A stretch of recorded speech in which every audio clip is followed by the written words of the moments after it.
Welcome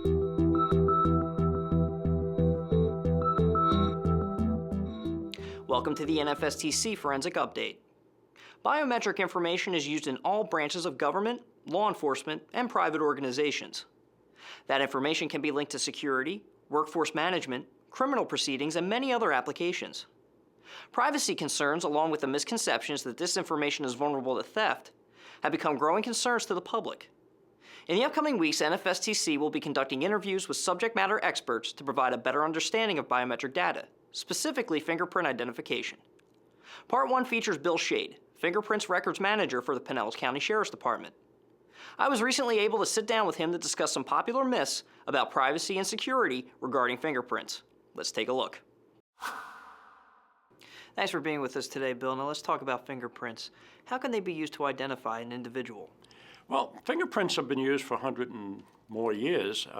They're used because the fingerprint themselves have a unique composition, a unique arrangement of characteristics that are present. It's kind of like a personal barcode. And so you look at a barcode, they have unique characteristics that individualize that person. And that's all a fingerprint does. Now, we've done that for 100 years using the images of the fingerprints that are captured either on fingerprint cards for recording a record, or we've been able to work with latent fingerprints, which are the ones you leave inadvertently whenever you touch something.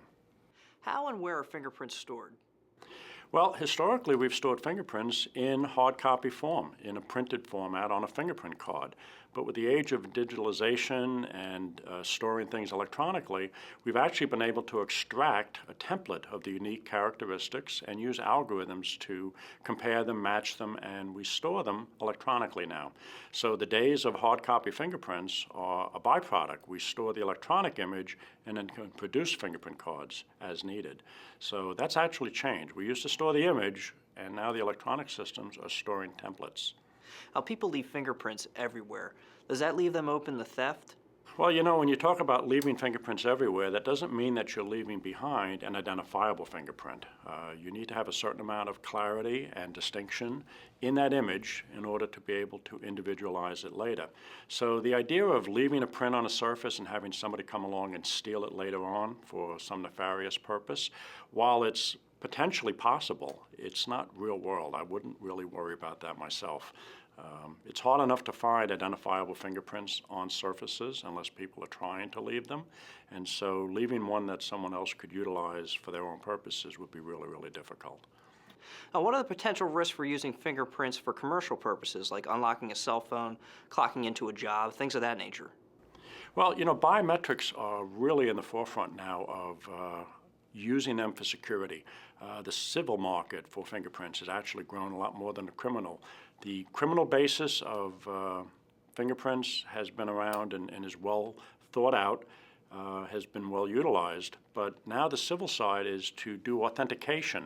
And for that purpose, you don't need the same level of accuracy even that we have in forensics. When you're talking about someone being in court, going to trial and being convicted of a crime based on a fingerprint identification, the level of accuracy has to be just about 100%. When you're using them for time clocks or door lock access, worst case scenarios, you're standing out in the rain trying to get the door open. It's an inconvenience, but it doesn't have to be to the same level. Disney World has used biometrics to control their park passes.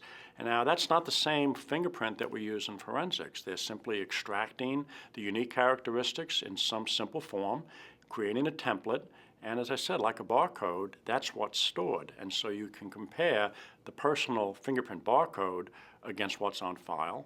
And depending on how high you set the threshold, it can be very, very accurate, it can be very convenient, and it can be very simple. So that's the civil side of it. It really depends on the application.